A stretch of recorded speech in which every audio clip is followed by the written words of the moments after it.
আসসালামু আলাইকুম বন্ধুরা, এই ভিডিও ক্লিপটিতে আপনাদের প্রত্যেককে জানাচ্ছি আন্তরিক অভিনন্দন। বন্ধুরা, এই ভিডিও ক্লিপটিতে আমরা গেটকে কিভাবে পজিটিভ ভার্ব হিসেবে ব্যবহার করতে পারি এ সংক্রান্ত বিস্তারিত আলোচনা করব এবং এই আলোচনার মাধ্যমে আমরা দেখার চেষ্টা করব যে কিভাবে গেট এই ভার্বটিকে যদি আমরা পজিটিভ ভার্ব হিসেবে ব্যবহার করতে চাই তাহলে কিভাবে ব্যবহার করতে হবে। কাউকে কোনো কাজের ব্যাপারে রাজি বা উৎসাহিত করতে, আমি আবার বলছি, কাউকে কোনো কাজের ব্যাপারে রাজি করা বা উৎসাহিত করতে, কনভিন্স করতে, যেটাকে আমরা ইংরেজিতে বলি, বা এনকারেজ করতে আমরা গেটকে পজিটিভ ভার্ব হিসেবে ব্যবহার করতে পারি। আমি আবারও বলছি বন্ধুরা, কাউকে কোনো কাজের ব্যাপারে রাজি বা উৎসাহিত করা, কনভিন্স করা বা এনকারেজ করা, এই কাজটি করার জন্য গেটকে আমরা পজিটিভ ভার্ব হিসেবে ব্যবহার করতে পারি। তো যখন আমরা গেটকে পজিটিভ ভার্ব হিসেবে ব্যবহার করছি তখন গেটের পরে যদি আমরা ডুয়ার ব্যবহার করি, গেটের পরে যখন আমরা ডুয়ার ব্যবহার করব, এরপরে আমাদেরকে ইনফিনিটিভ ব্যবহার করতে হবে। ইনফিনিটিভ কি? ইনফিনিটিভ হলো টু এবং তার সাথে ভার্ব ওয়ার্ড বা ভার্বের বেস ফর্ম ব্যবহার করতে হবে। তাহলে স্ট্রাকচারটা কেমন? স্ট্রাকচারটা হচ্ছে গেট প্লাস ডুয়ার, এরপরে ইনফিনিটিভ হচ্ছে টু প্লাস ভার্ব ওয়ার্ড বা ভার্বের বেস ফর্ম। এখন যদি বলি যে গেট, তো বুঝলাম যে গেটকে পজিটিভ ভার্ব হিসেবে কখন ব্যবহার করা হয়? যখন কোনো ব্যক্তিকে বা অন্য কাউকে কোনো কাজের ব্যাপারে রাজি বা উৎসাহিত করার চেষ্টা করা হয়।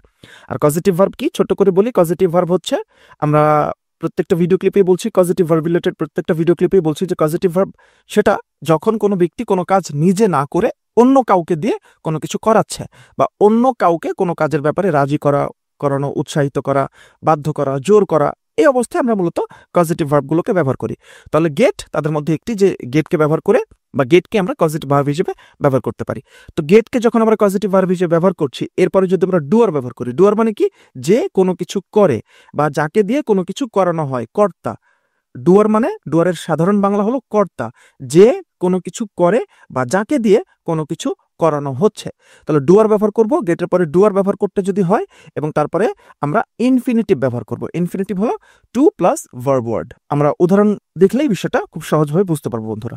How can we get all the employees to arrive on time? কিভাবে আমরা আমাদের সমস্ত অফিসের কর্মীদেরকে সময় মতো অফিসে পৌঁছাতে উৎসাহিত করতে পারি? তাহলে এখানে গেটটা হচ্ছে পজিটিভ ভার্ব।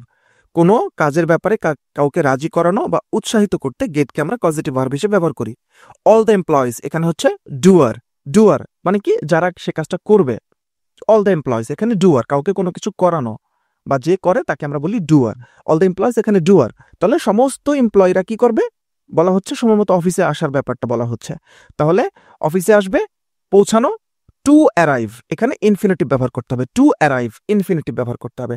তাহলে get positive verb, all the employees doer, এবং টু অ্যারাইভ এটা হচ্ছে ইনফিনিটিভ। তাহলে সঠিক অ্যান্সারটা আমরা যদি আবারও বলি, কি হচ্ছে?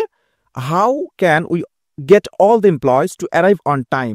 কিভাবে আমরা আমাদের অফিসের সমস্ত কর্মীদেরকে সময় মতো পৌঁছাতে উৎসাহিত করতে পারি? এখানে টু অ্যারাইভের জায়গায় যদি আমরা অ্যারাইভ করি তাহলে কিন্তু বাক্যটা ভুল হবে। টু ছাড়া লিখলে বাক্যটা ভুল হবে বা বললে ভুল হবে।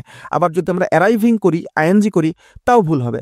অর্থাৎ এখানে ইনফিনিটিভ ব্যবহার করতে হবে। ইনফিনিটিভ ছাড়া অন্য কোনো ফর্ম, অর্থাৎ ভার্বের সাথে আইএনজি না, ভার্বের পাস্ট ফর্ম না, অথবা ভার্বের শুধুমাত্র বেস ফর্ম না, টু অ্যারাইভ এটাই ব্যবহার করতে হবে। টু অ্যারাইভ ইনফিনিটিভ ফর্ম ব্যবহার করতে হবে। এরপরের উদাহরণটা খেয়াল করি বন্ধুরা। My husband hates house work. আমার হাজব্যান্ড বাসার কাজকর্ম করতে অপছন্দ করে।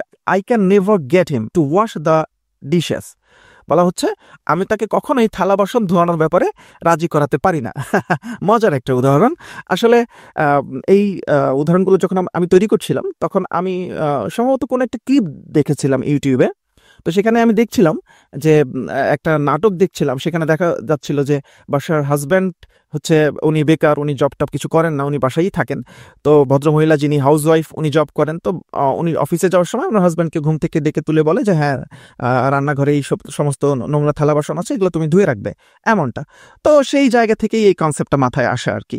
তো বলা হচ্ছে my husband hates house work. আমার হাজব্যান্ড বাসার কাজকর্ম করতে পছন্দ করে না। I can never get him to wash the dishes. বলা হচ্ছে আমি কখনোই তাকে থালা বাসন ধোয়ানোর ব্যাপারে রাজি করাতে পারি না। তাহলে কাউকে কোনো কিছু করতে উৎসাহিত করা বা রাজি করানোর ব্যাপারে আমরা গেট এটাকে পজিটিভ ভার্ব হিসেবে ব্যবহার করি। তাহলে গেট এখানে কি? Positive verb. হিম কি? ওই মহিলার হাজব্যান্ড, এটা হিম, তাকে বোঝাচ্ছে। তাহলে হিম কি? এখানে ডুয়ার। তাহলে পজিটিভ ভার্ব গেট, তারপরে ডুয়ার ব্যবহার করলে এরপরে ইনফিনিটিভ ব্যবহার করতে হবে। টু ওয়াশ এটা হচ্ছে ইনফিনিটিভ। খেয়াল করতে হবে বন্ধুরা। এখন এই ওয়াশের জায়গায় টু ওয়াশের জায়গায় শুধু ওয়াশ এটা ব্যবহার করলে ভুল হবে, ওয়াশের সাথে আইএনজি ব্যবহার করলে ভুল হবে, ওয়াশের অন্য কোনো ফর্ম ব্যবহার করলেও বাক্যটা ভুল হবে। বন্ধুরা আশা করি বুঝতে পারছেন। I was nervous about walking on treadmill but my trainer goat me to try it at the gym. বলা হচ্ছে আমি ট্রেডমিলে হাঁটতে ভয় পাচ্ছিলাম। ট্রেডমিল আপনারা চেনেন, যারা আপনারা জিমে যান তারা ট্রেডমিল চেনেন, বা যদি নাও যান সমস্যা নেই। আমরা ইউটিউবে বিভিন্ন ক্লিপ টিপ দেখি বা সিনেমা নাটকে দেখি যে একটা জিনিসের উপরে মানুষ দৌড়ায় বা হাঁটাহাঁটি করে, সেটাকে মূলত বলা হয়, খুব সহজ ভাষায় আমি বলি ট্রেডমিল। তাহলে আমি ট্রেডমিলে হাঁটতে ভয় পেতাম, বাট মাই ট্রেনার, কিন্তু যিনি আমার প্রশিক্ষক ছিলেন, goat me to try it at gym, কিন্তু সে আমাকে জিমে এটাতে হাঁটার ব্যাপারে রাজি করালো বা উৎসাহ তৈরি করলো ওই ভদ্রলোক, এটার কথা বলছি আমি। তাহলে এখানে কাউকে কোনো কাজের ব্যাপারে রাজি করানো বা উৎসাহিত করতে গেটকে পজিটিভ ভার্ব হিসেবে ব্যবহার করি। তাহলে এখানে গেট থেকে গট, এটা কি পজিটিভ ভার্ব, এবং মি কি ডুয়ার, আমি তো করবো তাই না, উনি আমাকে রাজি করিয়েছেন। তো যে ব্যক্তি কোনো কাজটি করছে বা যাকে দিয়ে সে কাজটি করানো হচ্ছে তাকে বলা হচ্ছে ডুয়ার, তো আমি করছি। তাহলে এখানে আমিটা হচ্ছে কি ডুয়ার, এবং ডুয়ারের পরে ভার্বের কোন ফর্ম ব্যবহার করব, ইনফিনিটিভ ব্যবহার করতে হবে। তাহলে টু ট্রাই এটা হচ্ছে ইনফিনিটিভ ফর্ম, টু এবং ভার্বের বেস ফর্ম এটাকে বলা হচ্ছে ইনফিনিটিভ। ইনফিনিটিভ সম্পর্কে আমরা জানি বন্ধুরা, ইনফিনিটিভ কোনটা, ইনফিনিটিভ হচ্ছে টু প্লাস ভার্ব ওয়ার্ড, এটাকে বলা হচ্ছে ইনফিনিটিভ। এখানে টু ট্রাই এটা সঠিক আনসার, কিন্তু যদি আমরা এইভাবে বলি, আমরা কেন এভাবে ব্যাখ্যা বিশ্লেষণ করছি, আপনারা যারা একাডেমিক পর্যায়ে পড়াশোনা করছেন, ইউনিভার্সিটি অ্যাডমিশন টেস্ট দিবেন, বিসিএস দিবেন, ব্যাংক জব বা অন্যান্য বিভিন্ন ধরনের যে কম্পিটিটিভ এক্সামগুলো রয়েছে সেগুলোর জন্য ট্রাই করবেন, তাদের উদ্দেশ্যেই এটা এত বিশ্লেষণ করা, এত ব্যাখ্যা করা।